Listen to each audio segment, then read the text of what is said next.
नमस्ते किसान भाइयों, मैं आपका दोस्त कमल शर्मा। आज अपन बात करेंगे चने में लगने वाले मुख्य रोगों के बारे में, और स्पेशली जो जड़ गलन की या जड़ के कटने की जो दीमक की समस्या है उसको बायोलॉजिकली कैसे अपन कंट्रोल कर सकते हैं, इसके बारे में मैं आपको बताऊंगा। देखो किसान भाइयों, आप अपने सामने देख रहे हैं कि ये चने की फसल है और इस एरिए में कुछ पेच सा बना हुआ है। एक ऐसी जगह है जहाँ पे या तो ऐसा लग रहा है कि चना उगा नहीं है या फिर ये यहाँ से चना हट गया।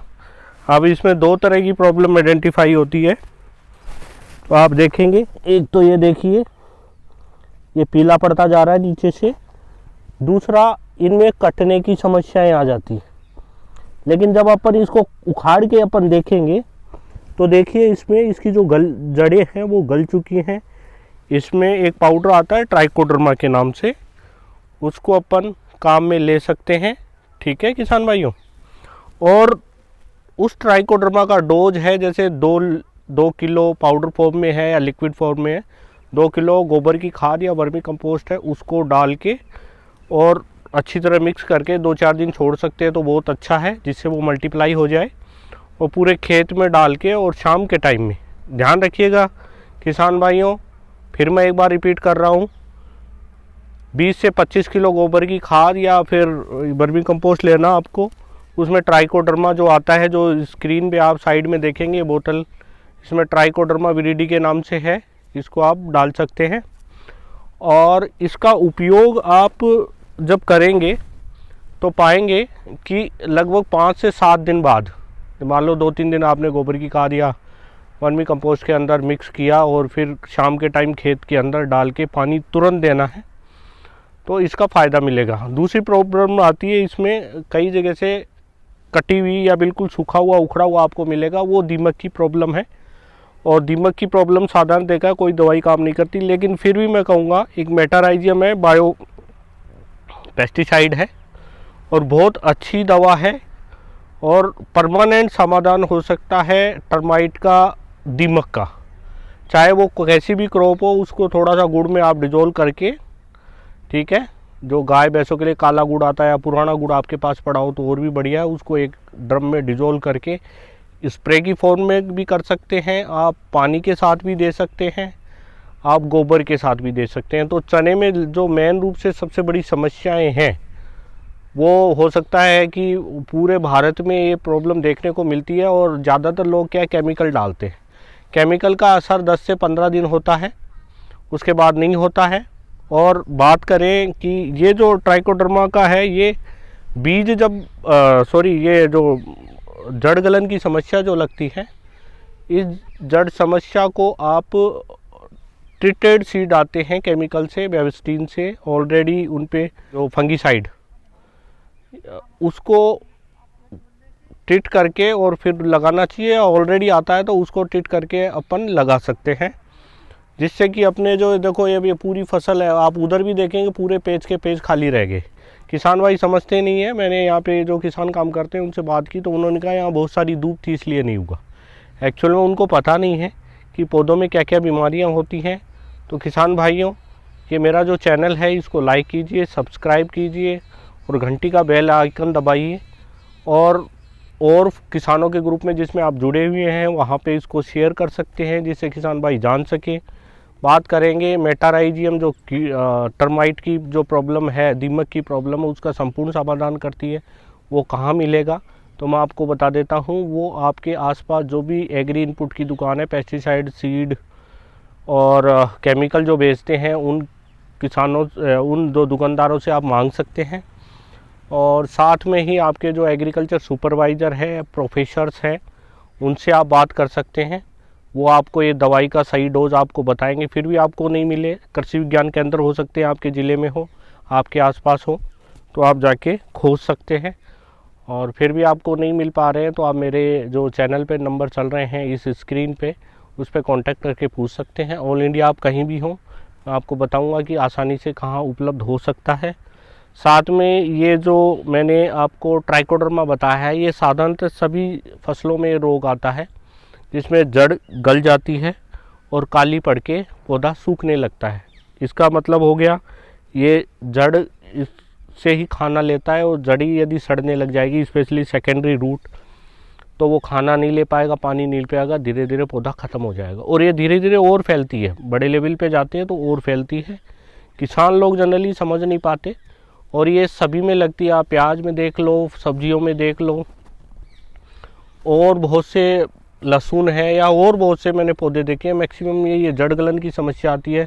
तो कोशिश कीजिए हर बार ट्राइकोडर्मा का उपयोग कीजिए, पानी के साथ, गोबर के साथ, जैसा आप देना चाहे दे सकते हैं। ड्रिप इरिगेशन के साथ दे सकते हैं। यदि आपने स्प्रिंकलर सिस्टम लगा रखा है तो आजकल वो वेंचुरी और आती है स्प्रिंकलर सिस्टम की, वो भी लगा के आप इसका उपयोग कर सकते हैं। किसान भाइयों, जैसा कि आपको पता है कि चने की फसल अपने एक मुख्य है, दलहन फसल है इंडिया में, भारत में। तो ये फसल जो है, इसको अपन बहुत अच्छी तरह से करें तो अपने को फ़ायदेमंद रहेगी।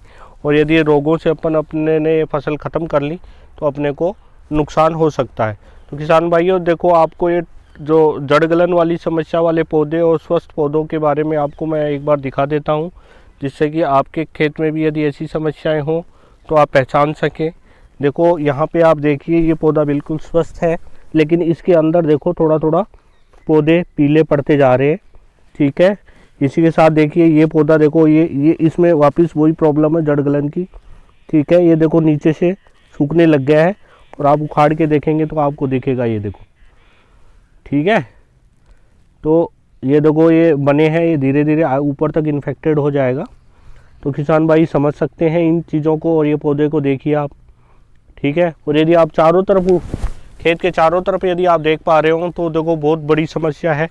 ये पेच पड़े हुए हैं, वहाँ भी आप देख सकते हैं, आगे भी बहुत लंबे चौड़े पेच पड़े हुए हैं। तो ये उत्पादन घटाने में मुख्य रूप से किसान भाइयों को लॉस होता है, सीधा साधा सा नुकसान है, क्योंकि वो ज़मीन, पानी और जो भी बीज है, ठीक है, इसका इनको नुकसान हो पाता है। तो इधर भी आप देख पाएंगे, ठीक है, आगे कुछ अच्छी फसल है, और इधर थोड़ा सा देख पाएंगे तो बीच बीच में देखो ये पेच पड़े हुए हैं। तो ये 30 से 40% का पूरा सा नुकसान दिखता है। तो ऐसी खेती करके हम कोई ज़्यादा प्रॉफिट नहीं कमा पाते, और किसानों को जागरूकता की कमी के कारण ऐसी दिक्कतें आती हैं। वो सोचता है कि मैंने तो इसमें बीज लगा दिया है, पानी दे दिया है, अब ये मेरी जिम्मेदारी ख़त्म है, अब होगा जो होगा, मेरी किस्मत, ऐसी बातें करते हैं। तो आप आसपास में किसी भी एग्रीकल्चर एक्सपर्ट से मिल सकते हैं, और उसको ये फ़ोटो शेयर कर सकते हैं। आप नहीं जाके मिल सकते, आपके जो कृषि से संबंधित कार्य करते हैं, कंपनी वाला भी हो सकता है, गवर्नमेंट का हो सकता है, सरकारी कर्मचारी हो सकता है जो सुपरविज़न का काम करते हैं। तो किसान भाइयों, इसमें बहुत ही उपयोगी रूप से अपन यूज में ले सकते हैं।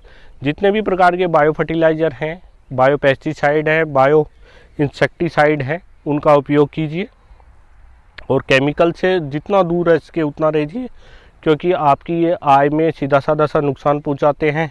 अब किसान भाई बहुत दूर दराज के इलाकों में रहते हैं, दुकानदार उनको थोड़ा सा मिसगाइड कर देता है, क्योंकि उसको केमिकल बेचने में कंपनियों के बड़े बड़े टारगेट होते हैं, तो उसको केमिकल बेचने में बड़ा आनंद आता है या प्रॉफिट कमाता है। ऐसी स्थिति में किसान भाइयों, आप आपके कृषि विज्ञान केंद्र के जो वैज्ञानिक हैं वहाँ जाके सही जानकारी प्राप्त कर सकते हैं, कृषि अधिकारियों से मिल सकते हैं। फिर भी आपको लगे आपके पास वो कांटेक्ट नहीं है या हम नहीं मिल सकते, तो स्क्रीन पे मेरे नंबर चल रहे हैं, आप मुझसे पूछ सकते हैं कौन से आपके पौधे में बीमारी है, कौन सा आपको पेस्टिसाइड या इंसेक्टिसाइड बायो में चाहिए, तो मैं आपको बता दूंगा कि आपके आसपास कहाँ मिलेंगे, कौन सा कृषि विज्ञान केंद्र है, वहाँ के नंबर चाहिए तो मैं नंबर भी दे सकता हूँ। जो आपके कृषि अधिकारी है उनके भी नंबर दे सकता हूँ। किसान भाई उनसे कंसल्ट करें, और सबसे बढ़िया है कि आप ज़्यादा अच्छी जानकारी के हिसाब से इस काम को करें। तो किसान भाइयों, फिर एक बार आप इस पूरे खेत को देखिए और समझने की कोशिश कीजिए कि जो जड़ से संबंधित जो भी बीमारियां हैं, स्थिति है, वो अपने खेत में नहीं आए, जड़ गलन की या जड़ के कटने की। यदि कट के जड़ अलग जा रही है तो आपको ये समझ लेना है दीमक का काम है ये सारा। उसके लिए आपको मेटाराइजियम एक लिक्विड या बायो फंगीसाइड आता है, उसको आप इंसेक्टिसाइड आता है सॉरी, उसको आप काम में लीजिए, गुड़ में मिला के दीजिए, आपकी प्रॉब्लम परमानेंट समाधान हो जाएगा। जो बाहर से आप ला के वो डालते हैं क्लोरो और अन्य प्रकार के प्रोडक्ट, वो कोई काम के नहीं आते। ज़मीन धीरे धीरे जहरीली होती जा रही है, उत्पादकता कम होती जा रही है। तो ऐसी दवाइयों का उपयोग नहीं करें। ज़मीन निश्चित है, ये हमारी माँ है, ये हमें उत्पादन देती रहती है। तो इस चीज़ का हमेशा ध्यान रखिए। ज़्यादा या तो नेचुरल फार्मिंग कीजिए या फिर ज़्यादा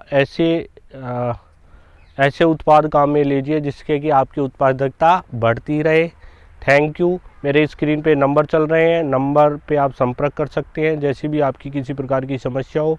फिर मिलते हैं। मैं आपका दोस्त कमल शर्मा, कृषि विशेषज्ञ आपके। और मेरे ही चैनल को लाइक कीजिए, सब्सक्राइब कीजिए, घंटी का बटन ज़रूर दबाइएगा, क्योंकि जिससे कि जो ही नया नोटिफिकेशन आएगा वो आपको मिलेगा। Thank you. फिर मिलते हैं। धन्यवाद।